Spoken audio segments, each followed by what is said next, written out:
Hi friends, welcome back to 5 star rating kitchen. ఈరోజు వీడియోలో పుల్లటి పెరుగు ఉన్నప్పుడు పడేసే పని లేకుండా, ఇంకా ఒంట్లో వేడి ఎక్కువగా ఉంటే మన ఒంట్లో వేడిని తగ్గించేలాగా ఈ విధంగా చేసుకుందాం. ముందుగా పొయ్యి మీద ఒక పాన్ పెట్టుకొని దానిలో 2 టేబుల్ స్పూన్ల ఆయిల్ వేసుకోవాలి. ఆయిల్ హీట్ అయిన తర్వాత 1 టేబుల్ స్పూన్ ఆవాలు కొంచెం చిట్పట్ అన్న తర్వాత 1 టేబుల్ స్పూన్ జీలకర్ర వేసుకోండి. నెక్స్ట్ 1 టేబుల్ స్పూన్ పచ్చిశనగపప్పు, 1 టేబుల్ స్పూన్ మినప్పప్పు. ఇవన్నీ వేసిన తర్వాత చిన్న అల్లం ముక్క తీసుకొని తురుముకొని వేసుకోండి. అల్లం చిన్న చిన్న ముక్కలుగా కట్ చేస్తే మనం తినేటప్పుడు అడ్డుగా ఉంటాయి, కాబట్టి మనం తురుముకొని వేసుకుంటే మనకు తెలియకుండానే అల్లం తినేస్తాం. ఎండుమిరపకాయలు ఒక 4. ఎండుమిరపకాయలు కొంచెం వేగిన తర్వాత కరివేపాకు, ఫ్రెష్ కరివేపాకు ఉంటే వేసుకోండి. ఇప్పుడు వీటిని అన్నింటినీ బాగా వేయించుకోండి. ఇవి వేగిన తర్వాత 1/2 టేబుల్ స్పూన్ పసుపు. ఈ పసుపు ఇప్పుడు వేసుకుంటే మనకి ఆయిల్లో ఫ్రై అయ్యి వాసన రాకుండా ఉంటుంది. ఇప్పుడు స్టవ్ ఆఫ్ చేసుకొని చల్లారనివ్వండి. నెక్స్ట్ ఏదైనా బౌల్ కానీ ఇలా కుండ కానీ ఉంటే తీసుకొని దానిలో 2 కప్పుల పెరుగు తీసుకోండి.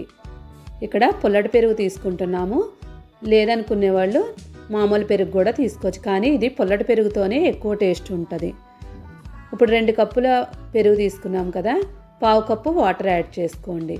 ఎక్కువ వాటర్ యాడ్ చేసుకోకుండా 1/2 కప్పు మాత్రమే యాడ్ చేసుకోండి, లేదంటే పలచగా అయిపోద్ది. ఇప్పుడు దీన్ని పెరుగు గడ్డలుగా ఉంటుంది కదా, అలా లేకుండా ఇలాగా చిలుక్కున్నా లేదంటే మిక్సీలో వేసుకొని క్రీమ్లా చేసుకోండి. ఇప్పుడు దీనిలో రుచికి తగినంత సాల్ట్,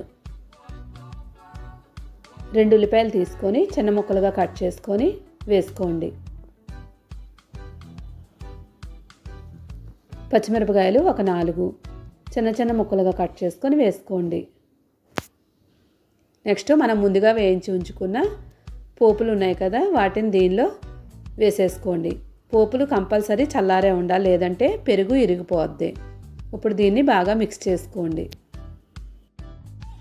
ఇలా మొత్తం అన్నీ కలిసిన తర్వాత ఇప్పుడు మన గరిటెని పక్కన పెట్టేసుకొని చేత్తో వీటిని అన్నింటినీ బాగా మిక్స్ చేసుకోవాలి.